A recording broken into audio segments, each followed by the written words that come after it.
Hello, hey, it's Jeff from RV Diagnostics. Here we are, video 3. We're going to get back up in here on the leveling system. It just happens to be an HWH, but just about any HWH. This one's on a gasser chassis, and it doesn't have airbag, dump valves, and all that. But pretty much they have the solenoids and pumps that activate each of the legs, two front, two rear. Alright, so what we're going to do is we're going to put you on pause and get set up. Sorry about that. Oh, it ain't recording. Oh, it is recording. Oh. Around. Alright, so we're going to listen to the sound of the pump. A lot of you go, well, I don't know where it's at. So you hit this button right here, and the pump runs, and you have somebody run around till you find the pump. But we know where this one is because I already showed you a video. Alright, so here we go. We're going to go up in the front, and we're going to watch how it does it. So I'm going to put this camera level, pretty level, and we're going up. Notice how we're kind of going up the left front. So that's telling me the right front ain't doing it. Then again, I'm used to seeing them. Now we're going to go up in the rear. Let's see. Look at the gap right there. Here we go. Up in the rear. She's working. She's working. Getting ready to hit the ground. There you go. See? It brought that right front up, but that's twisting that frame.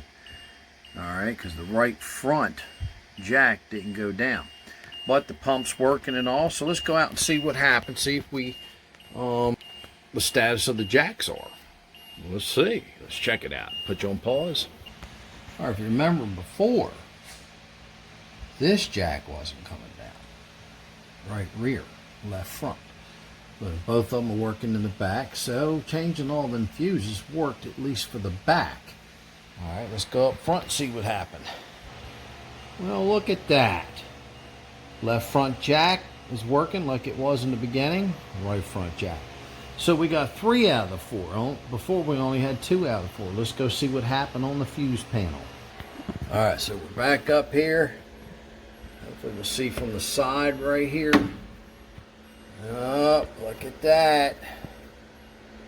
Fuse number, that's 1 there, 2, 3, 4. Fuse number 3 blew. Alright, so I'm going to pull it and we're going to look at it.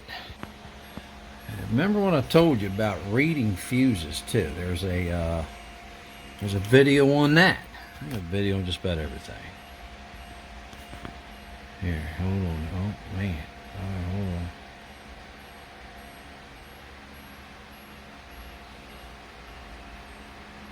See it? Alright, 9. I got it on 9 magnification. Let's reduce it.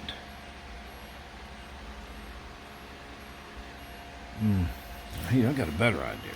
There we go. You know, stabbed it in the styrofoam.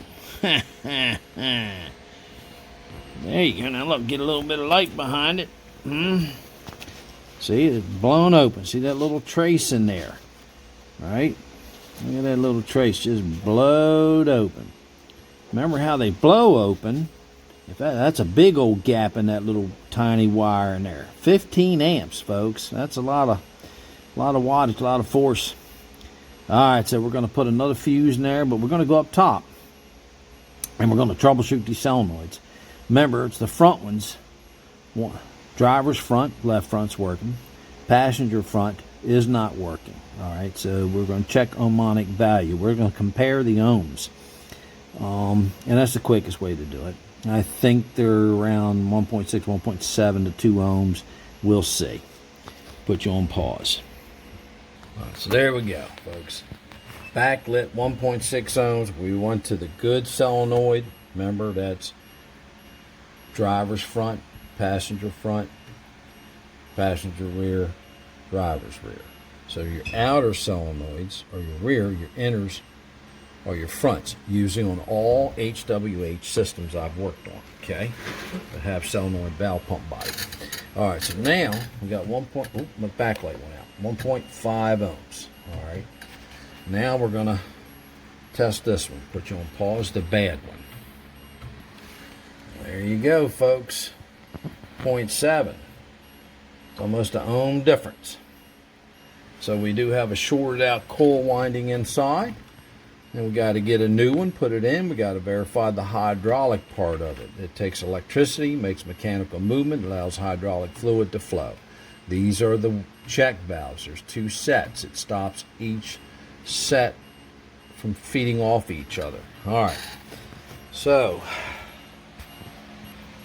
I'll call the customer or the member. Actually, he's a member of the Facebook page RV Diagnostic Troubleshoot, and he's a member of the website. He gave it a heck of a try.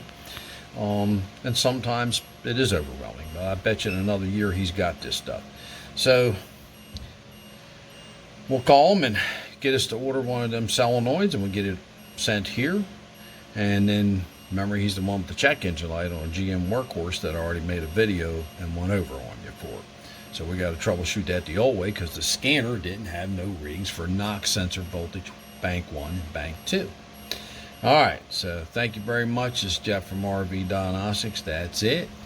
That's simple. We went from 2 not working to 3 working and 1 not working, and we found out the solenoid was actually the culprit here. That's an HWH 600 series 625. I'll go into the LED light sequence once I get everything good and operating and working. I got a GoPro, a newer one. I'm going to try to start using that. So thank you very much. What's the motto? You're right. Test, not guess. What's my famous saying? Safe travels. May your campfire burn bright till we meet again. Where are we going to meet? Possibly in this garage right here at RV Garage and School. All right. We can put a 45-footer in here and open 4 slide and still have plenty of room. That's my office where I'll talk to you all a lot out of. And there you go. I put this one in here tight because I knew what I was working on. All right, so this is a GM workhorse, 8.1 liter V8 torque monster. And I have all the AC stuff. I can pump it down, recycle it, get rid of it through a recycling place. That's my good old toolbox. It's been around about 20 years. I don't know, probably, who cares? There's some refrigeration units I've done. That one's fixed. That one's got to get sent back. This one's got to get sent back. I just incorporated this exhaust system right here for 6-inch or 5-inch diesels. I got to put a hole in the wall and vent it out that way. I'm getting there, you know. I got another door to put on out there so we can have screen flowing, and then I'm going to make a custom door for out here so the dog can't get out. That's my storage area up there with kind of RV parts and ungodly stuff. This is where I talk to y'all at a lot, and this is where Mama Kitty has got her kittens at. We got 5 of them in here somewhere. Hold on. So, that's the M1 tank I worked on. That was my father's flag. It's going to get draped over my casket. There's my grandbabies. And that's me right there. We stand for the flag and we kneel for the fallen. That's fallen comrades, military. Thank you for all your services. I'm one too. So there we go. This is it. This is where I talk to y'all right here majority of the time. Thank you very much, Jeff from RV Diagnostics. Please subscribe. Tell people about it. Give me a thumbs up. Put comments in there. Hey, I quite didn't understand this. All right, so there you go. Just want you to do some basic checks like that with a test light, high impedance. Has a built-in multimeter. Don't get the old style with a bulb because you'll be testing some circuit and burn them up. All right, once again, I'm out of here.